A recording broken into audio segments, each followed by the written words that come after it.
अगर आप भी कार्स में इंटरेस्ट रखते हैं तो हमारी तरह आप भी हाल फिलहाल में लॉन्च हुई इलेक्ट्रिक कार्स को ड्राइव करने को लेकर बहुत ज्यादा एक्साइटेड होंगे। और जिस तरह कार के दीवाने इलेक्ट्रिकल कार्स को लेकर एक्साइटेड है, उसी तरह रॉकेट्स और स्पेस में इंटरेस्ट रखने वाले लोगों के मन में ना चाहते हुए भी ये सवाल आ ही जाता होगा कि जब इलेक्ट्रिक से चलने वाले कार्स बनाई जा सकती हैं, तो अब तक इलेक्ट्रिकल रॉकेट्स क्यों नहीं बनाए जा सके।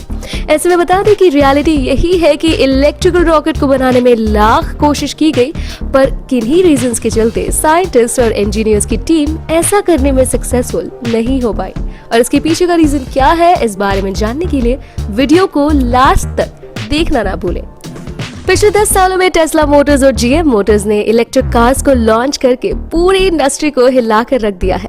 दरअसल पहले के कंपैरिजन में बैटरीज की एफिशिएंसी इंक्रीज करने की वजह से इलेक्ट्रिकल बैटरीज काफी ज्यादा पावरफुल होने के साथ साथ ये बैटरीज रिन्यूएबल भी हो चुकी हैं। लेकिन एक फैक्ट ये भी है कि इन बैटरीज के इतने ज्यादा पावरफुल होने के बावजूद भी ये अब तक इतनी ज्यादा एफिशिएंट नहीं हुई है कि इन्हें रॉकेट्स में यूज किया जा सके। यही वजह है कि इलॉन मस्क, जो कि टेस्ला के ओनर होने के साथ साथ दुनिया की सबसे बड़ी रॉकेट कंपनी यानी स्पेस एक्स के ओनर होने के बावजूद भी रॉकेट्स को स्पेस में भेजने के लिए आज भी बेसिक फ्यूल का यूज करते हैं, जबकि इलॉन मस्क खुद टेस्ला कार्स को रन करने के लिए इलेक्ट्रिसिटी का यूज करते हैं। रॉकेट्स को स्पेस में इलेक्ट्रिसिटी की हेल्प से क्यों नहीं भेजा जा सकता, इसका लॉजिक पता करने के लिए हमें वापस क्लास 8 और 9 की बुक्स के पेजेस को पलटना होगा, जहां न्यूटन्स लॉ ऑफ मोशन और law of conservation of momentum को पढ़कर हमने जाना था कि every action has an equal and opposite reaction.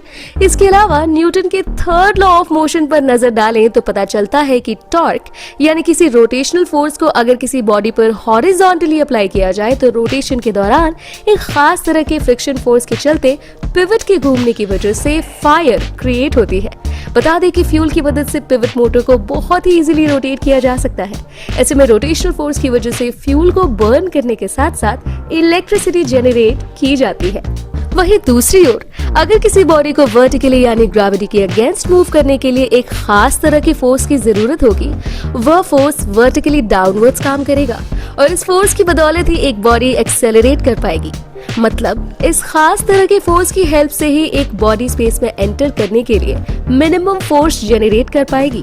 बता दें कि हमने अब तक स्पेस में किसी बॉडी को भेजने के लिए फ्यूल किस तरह से वर्क करता है, इस बारे में बात की है।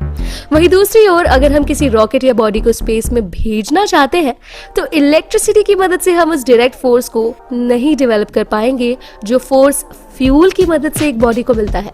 कम शब्दों में हम इलेक्ट्रिसिटी को बर्निंग मास में कन्वर्ट नहीं कर सकते। इसके अलावा स्पेस में किसी बॉडी या रॉकेट को भेजने के लिए एक लार्ज बैटरी पैक की जरूरत पड़ेगी, जो करीब करीब इम्पॉसिबल है।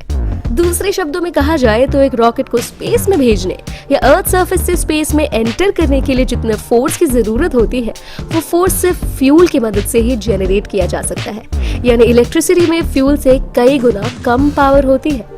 हालांकि अच्छी बात तो ये है कि दुनिया भर के वैज्ञानिक पिछले कुछ सालों से इलेक्ट्रिकल रॉकेट्स को अंतरिक्ष में भेजने के लिए उन्हें ज्यादा से ज्यादा एफिशिएंट बनाने की कोशिश कर रहे हैं और उम्मीद लगाई जा रही है कि आने वाले सालों में वैज्ञानिक ऐसा करने में कामयाबी भी हासिल कर लेंगे। क्योंकि अगर रॉकेट्स के अंदर इस्तेमाल होने वाली चीजें यानी कंप्यूटर और लाइट्स को यूज करने के लिए अगर बिजली का उपयोग किया जा सकता, तो आने वाले समय में कोई बड़ी बात नहीं है कि इस बिजली का इस्तेमाल करके रॉकेट्स को स्पेस में पहुंचाया जा सके।